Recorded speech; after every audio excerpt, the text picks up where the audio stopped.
Hello, and welcome to the next episode of the Live Your Spa Life show. Spa life is a lifestyle that accepts that accomplishment and harmony coexist. The Spa in Spa Life, the SPA, is for Seek Power Always, that power within you to do your deeper work in the world. I am so honored for my special guest today, Michele Ruiz. She is an entrepreneur, an author of a bestseller, a social media influencer, and a keynote speaker.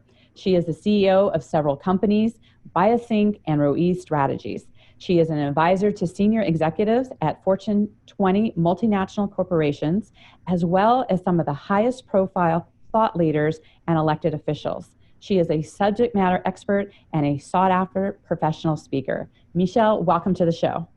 Oh, Diane, thank you so much for having me. And I love the title of this show. I think it's fantastic.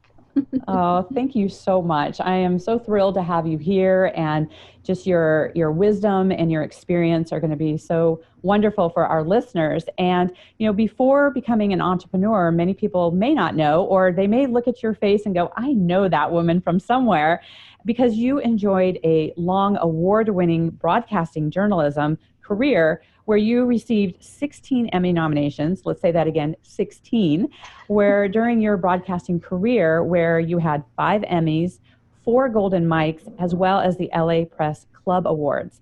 Michele, I would love to know how your journalism career prepared you to be an entrepreneur. Oh, thank you for that. So first, when I was a television news anchor and a reporter, for me, the most gratifying element of my career was the ability to use the medium to make a difference. And I worked for NBC here in Los Angeles, and before that, the Tribune Company, also KTLA here in Los Angeles. And so I was in broadcasting for almost 18 years. And I, first of all, learned about good storytelling. So good storytelling is very important even in business. And so I learned that. The other thing is when I decided to make a change, it was because I raised investment capital, quite honestly, too easily. I raised my first $1 million over a lunch with 2 angel investors, having no business plan, no nothing. I was still on television as a news anchor, but I had this idea for an online media company geared to Latinos in the how-to aspirational space. And so I met these 2 angel investors, and they called me later that afternoon, and they said, oh, we love this idea. We want to seed the first $1 million. And I had raised $1 million. It's like, oh my gosh. That's when you know it's in alignment. There you go. And so at the same time, I was really pondering my future in broadcasting, because if any of you know, television entertainment, and that's slightly changing now, but at the time, the prospects for women once they got over a certain age become very slim. And the reason that in television in particular is that the advertising demo, the age group of people who spend the most in advertising dollars is from 18 to 49. It's called this particular demo. So as I looked at my future in broadcasting, I realized, wow, I'm negotiating a new contract, and then what's going to happen? They'll probably start reducing the terms of my contracts, from 5 years to 3 years to 2 years, and no contract, that's how it goes. And I certainly wasn't interested in doing the things that some women feel compelled to do, which is, they go out on vacation and then they come back, that kind of stuff. So that wasn't my thing.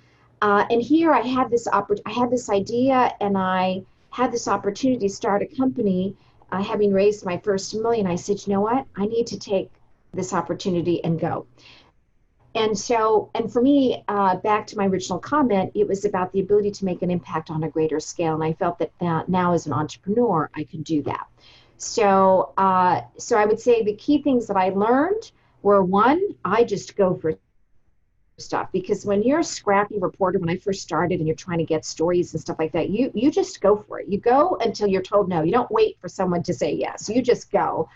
And so that was part of it. And also I learned, a lot about fact checking, which is an important concept in this day and age that we live in 2020, about fact checking and sources and defensible statements and things like that. So in business, that has served me well too.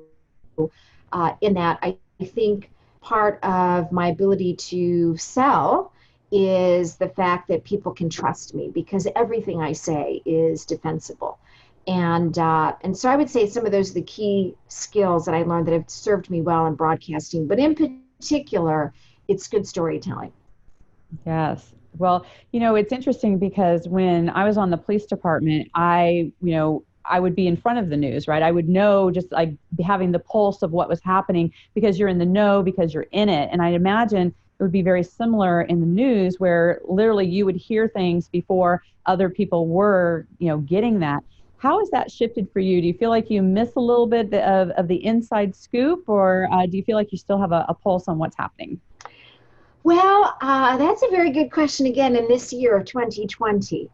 A few years ago, I had to reduce my consumption of news I get that. because it was distressing. It was concerning on so many levels that I found that my prior habit of catching up in the news first thing in the morning was not good. And I realized that I could catch up later in the day and not see as much, but kind of figure out what's going on.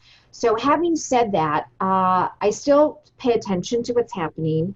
I read and look at multiple sources, not one, multiple sources. And multiple sources, I mean, some, would consider them more liberal leaning. Some would be considered some of the sources I use more conservative leaning. The bottom line is if you look and read enough, you'll kind of figure out where the truth is. Versus what's spin. So I do still pay attention, and on big news days, my antennae are up, and then I am certainly paying attention. And there might be a little twinge here or there, like, wow, where would I be if I were covering this story? It's so interesting. Again, because we're having this conversation in July of 2020. But, the recent protests and things like that, it reminded me of when I covered the riots in Los Angeles as a result of the Rodney King beating. And the court case. And so it kind of drew me back to that. So I was watching it from that lens and recalling what it was like for me to be out there actually, covering them.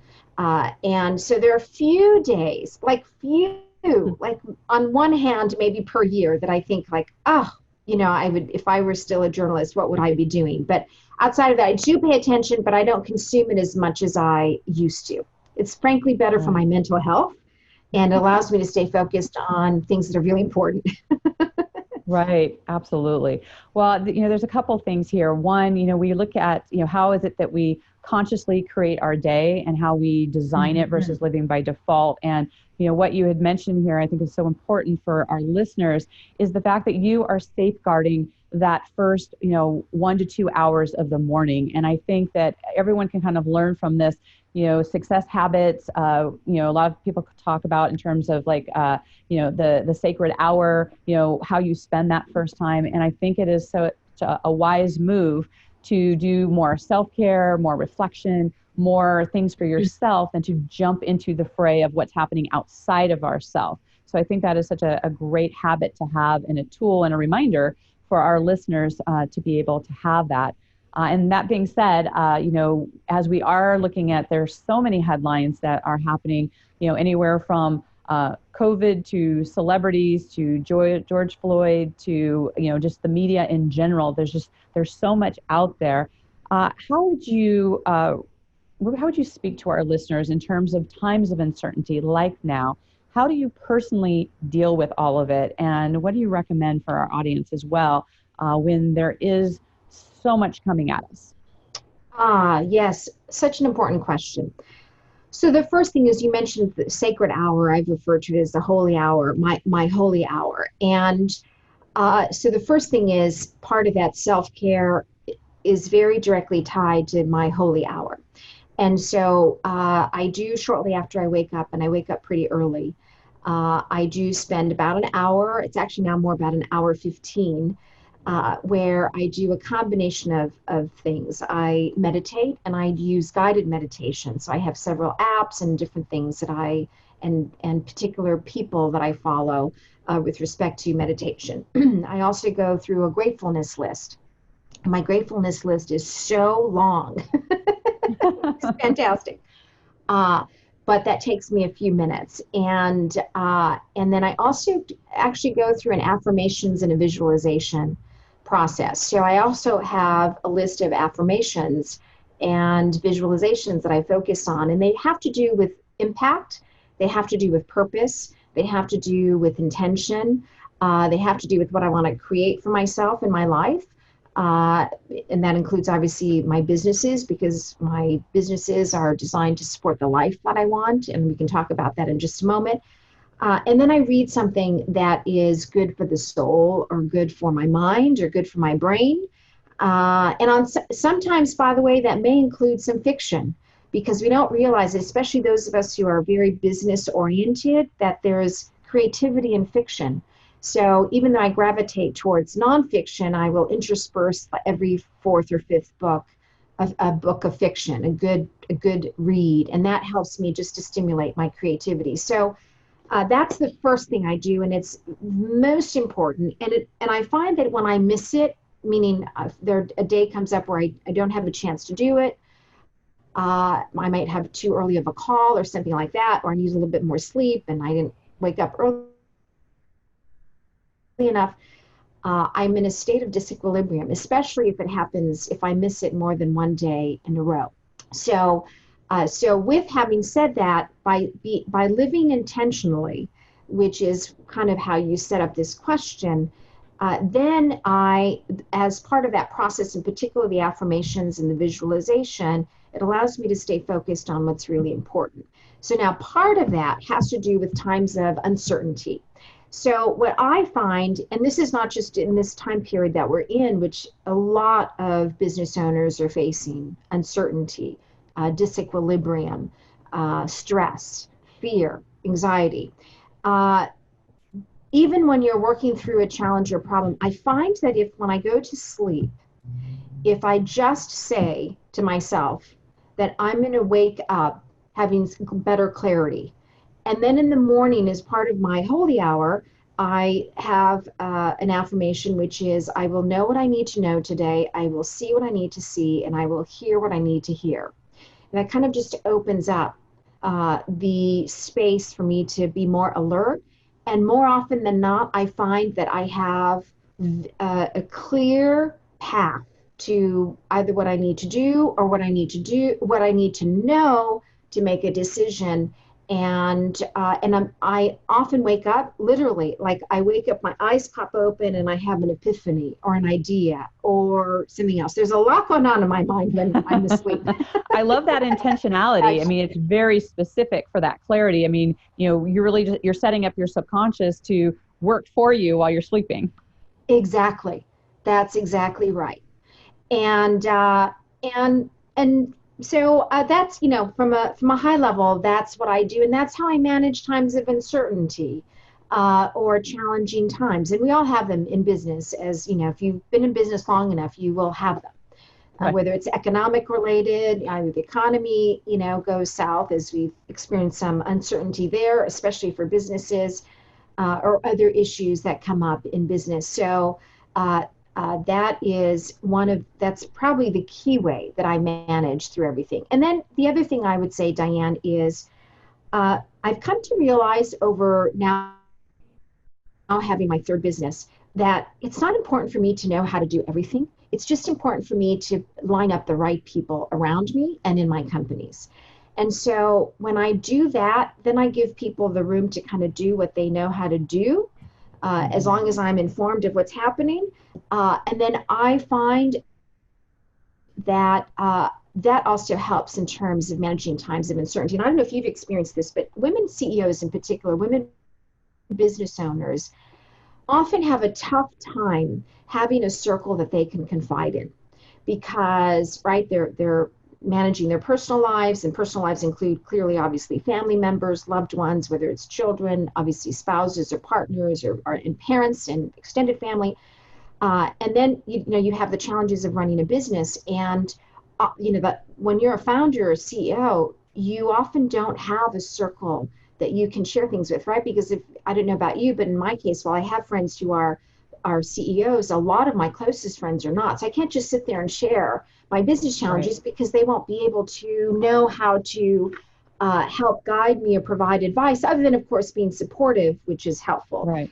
So I purposely have a small group of friends who are CEOs, both male and female, that I know that if I'm having a challenge, I have a question, or how would I call them. And I've built that network so that I have, and usually they all are actually, there's 4 of them. They all have been in business longer than I have, and they all have businesses that are larger in scale or have had many more businesses than I have had. So they have a breadth of experience.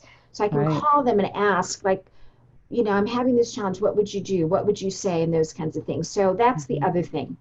Yeah, that is so smart, and I love for our listeners to hear this, because, so many times, and I've seen this with a lot of the entrepreneurs that, and CEOs that I work with, is that sometimes you get into the rut of like, well, I have to figure it out on my own. Like, I'm the one who's in charge. I ultimately need to make the decision. But to know that there is, whether, it's your mentor or a group of trusted advisors that help you with that, because so many times is that we can completely solve someone else's issue. It's so clear to see what's going on in their business, but we may not see what's right in front of us. Mm-hmm. And that can be sometimes frustrating when someone will point it out to you and it's like, oh, it was right here. And so having those trusted people in your space is so important, and it cuts the learning curve to be able to have that. So I think that is just brilliant that you take advantage of that. Yes, and the learning curve is a really important thing, because time can cost you money and resources, and life, right? Yes. Especially if you're in a protracted period of stress or uncertainty or challenges or struggles, it can sap the joy and life that you want to have from you, right? So I think it's really important. Well, and one of the things I love to share with our listeners is, because this is a journey, right? And there are things that have had us feel disempowered on that journey. And as we've moved through those things and we learn from those things, that's where we can stand more in a more empowered position. And, as you mentioned that, you have formulated 3 different companies. And I think that is important to hear as well, because sometimes I think some companies are meant to be with us for the duration of our career, and others at certain times it's time to move on from them, that they were more stepping stones and they aren't long-term. It makes me think of friendships of like, there's a reason, a season, and a lifetime, and that applies to business as well. So I'd love for you to share, your first business came into a time period in 2008 when there was a crash. And so we can kind of almost see these different trends of when businesses hit hard times and how you move through those and how you recover from those. And I think that's most relevant to our listeners now who are maybe struggling with their businesses because of the climate that's happening. So what was happening for you during that time, where this is in essence your first baby out in the world, and it hit hard times? Yes. So that company was Saber Hacer, which in English means to know and to do. So I referenced this earlier in our conversation. It was a media company online geared to Latinos in the how-to aspirational space. So think how-to personal finance, how-to college education, how-to citizenship. So it was in culture and in language, geared very specifically to the Latino communities. And so, yes, so I was told the story of how I'd raised that initial $1 million. So I went on to raise an additional almost $4 million. And then from there, was preparing for a next round, and literally had retained consultants. They put everything together, the business modeling, everything. By then I really did have a business plan. I figured all that out.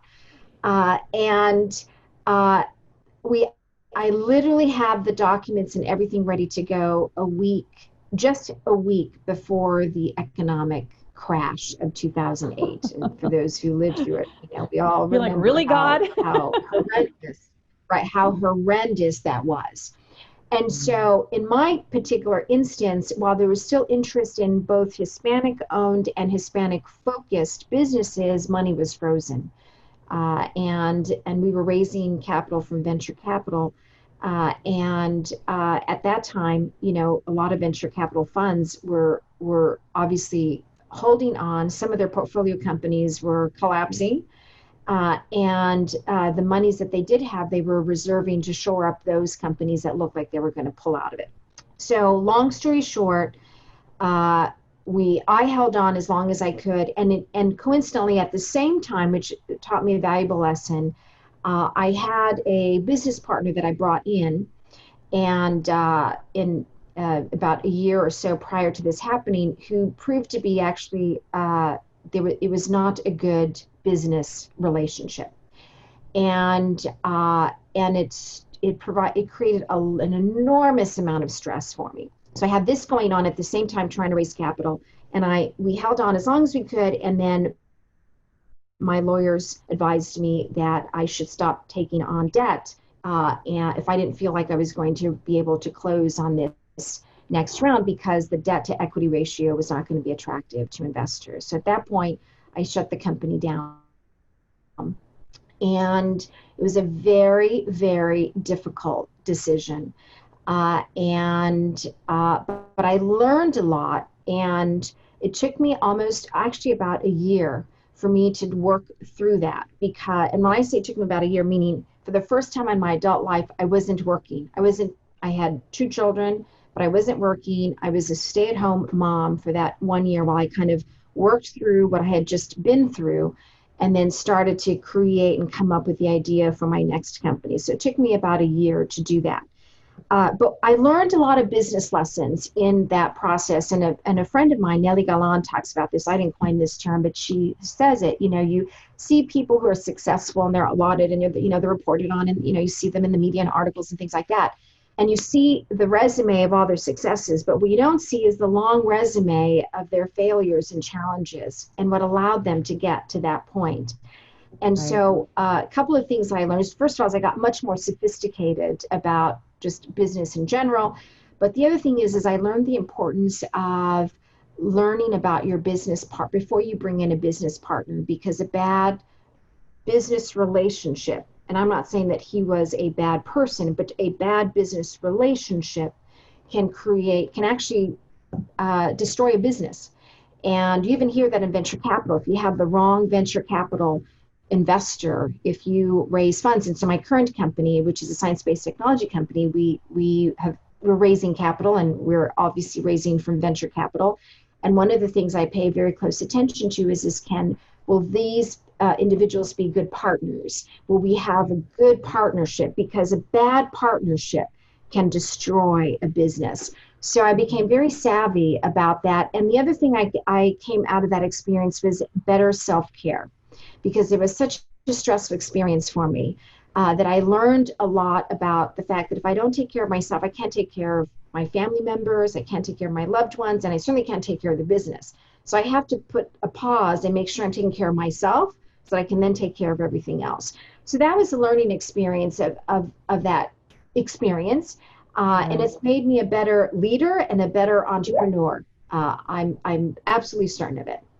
Right. Well, I'm so happy that you mentioned this because, like you said, when you see this list of accomplishments and numbers of companies, I think not only the number of failures to look at, but how much time each of those companies were. I mean, so many times, we hear like, oh, he became a 20-year overnight success, right? Because we don't look at those 20 years that it took in just experience and life to just build up the momentum to have those things be a success. So giving yourself enough time is such an important thing. And I love the term from the book Essentialist, where they talk about you are the asset. And I think this is such an important concept to talk about as a woman leader and a business owner and CEO, that when we realize that we are the asset, if we don't take care of this vessel, physically, mentally, emotionally, spiritually, on all different levels, we then can't have the energy and the insights. And I love when you mentioned about, reading some fiction, right?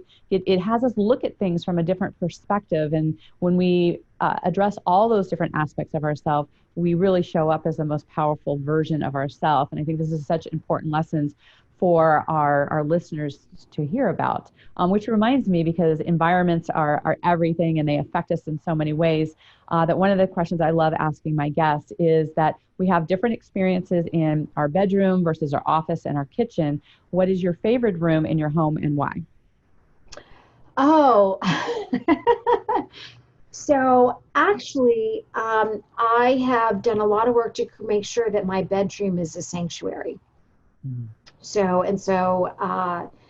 And by that I mean I don't have a television in my bedroom. I used to have a lot of books because I had bookshelves. I obviously like to read, and then I realized that all of the titles from the books were I was taking a lot of words as I was trying to sleep, meaning the titles of the books in these bookshelves. So I went through and removed a lot of them. And I really made sure that it's a place of rest and retreat. So because of all that focus, with that, it's actually my favorite. My second favorite would be the kitchen because I like to cook. But that's really important because I think how you go to sleep directly impacts how you wake up.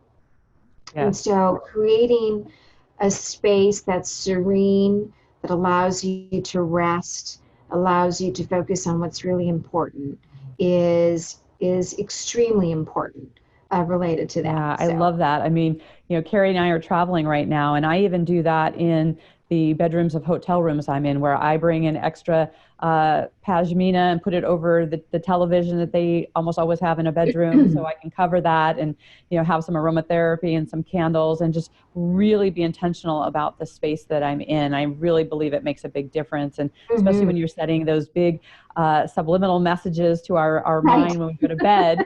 I think if we set up a nice environment for those thoughts, I think it just is exponential of the results that we get out of those. And so I think it's important to be able to have that. And I know that we don't have a lot of time left here, but I'd love to talk about your current company that you're focusing on with BiasSync, because I think it's such an amazing not only concept, but when people look at what's happening in the world and how can we do better, and that coming from knowing better. And I love what this technology does, and I'd love for you to share how you're making an impact in the world. Oh, thank you, Diane. I'm very excited about my latest company, BiasSync. And we started BiasSync when we set out to solve the challenges around why diversity, equity, inclusion aren't being achieved, or the challenges in terms of why goals and objectives by these large companies aren't being achieved now, even decades later. And so we decided to focus on providing a real solution to address the core issue, which is unconscious bias. So first of all, I have two amazing co-founders, and I've picked really good partners for this company. They are both very sophisticated and knowledgeable in their areas of expertise, which are different than mine. So it all works. And basically what we have done is we have taken scientifically validated methodologies that have existed in the world of academia to assess unconscious bias on the individual level, and created a solution online to help companies roll out to their employees that combines both the assessments so individuals learn about themselves, but then also has some very compelling training approach to mitigate unconscious bias with the purpose of creating more fair and respectful workplaces. So I'm very excited about this company, and we're showing really early signs of really good progress and market validation. And as you can imagine, in July of 2020, our sales activity is going through the roof right now, because a lot of companies and entities clearly are focused on addressing racial inequity. So I feel even more gratified that we have come up with this solution at a time where there's a real need, and we are creating impact. And we're changing by helping individuals in an organization understand unconscious bias and how it shows up. And unconscious bias is not intentional. It's stereotyping when you look at it, Which basically. is why we call it unconscious. Exactly. So we default into stereotyping different thinking without us realizing in so many areas of our lives, by the way, in our personal lives too, not just in business, but we focus on companies. And so when I always say that through the work that we do, when you change one person's outcome in an organization for the better, then you change their equity outcome. And when you change their equity outcome, then you change their family legacy, and you can actually change it for generations. I mean, that's how important the work is that we're doing. So I'm very excited about it. I'm a CEO of a tech company. If you'd asked me when I was a news anchor, do you envision yourself as a founder of a tech company? I'd say, where planet did you just come off of? Not only that, but a science-based technology company. So I'm a woman in STEAM or STEM, depending on how you look at it. And I'm very excited about it. I believe this will be my legacy company. So I absolutely agree as well. And I love where we get to play together in many different realms. And one is, with Carrie and I being in law enforcement for as long as we have, and, really having the vision of bridging the gap of communication between law enforcement and community members. This is such a vital tool that we're excited to be able to bring to the law enforcement community, and to see some really substantial changes that we all need to have, and in an amazing, affordable way as well. And so I love the number of police departments and private corporations that are really embracing, where they're looking like, we want to change, but we don't know how, and how simple tools like this can be to be part of that change. So I just want to thank you for your tireless work in this, and obviously your joy in creating this legacy. And I know that our listeners are going to stay in contact with you. How can they do that? Oh, thank you. Well, first of all, let me just say, Diane, the work that we're doing together, especially as it pertains to law enforcement, together, meaning with you and with Carrie, and what we're doing at BiasSync is so important. And I say this because, especially in this environment that we're in today, which is, we've had the unfortunate circumstance where you have a very small percentage of law enforcement that, just aren't good people. The majority of law enforcement are really good people who are passionate about the work that they're doing. And so I love the work that we're doing together, because there is a real interest and a desire to really make an impact in the community. And at a time when I believe it's kind of sad how law enforcement as a whole is being brushed, is being painted with this brush that all law enforcement members are bad people, and I certainly know that that's not the case in the least. So I appreciate the opportunity to work together and to make change together for the betterment of communities. And so I'm findable everywhere on the internet. My own website, Michele Ruiz, 1L, LinkedIn, social media, Facebook, Twitter, Instagram. It's very easy to find me. And my company, BiasSync, is obviously online as well. Bias and then sync, SYNC, one word. So wonderful. And we'll have all those links in the show notes as well. And I think this is such a great, exciting time, actually, for the departments who are being called to step up to a higher level, that they actually have a resource to do something about that. So thank you again so much for your wisdom and being here on the show. Oh, thank you, Diane. You got it. And for our listeners, for you, we couldn't be here without you. We so appreciate the most valuable resource you have is your time, and we really appreciate you being here. If you have any questions from the show, please make sure to tag both myself and Michele, and we'll be happy to get back with you. We'll have, again, in the show note, the links to BiasSync. If you would like to look at that to help in your company to really address the issues of unconscious bias, we definitely want to support you in that. And share the show. We want to get more of the positive messages out there. Please listen to more of the episodes, put in your comments. We listen to what those are. And when you share them out in the world, that's you sharing your part in the community of getting more positive messages out into the world. So until we connect again, live your spa life. Bye for now. Bye-bye.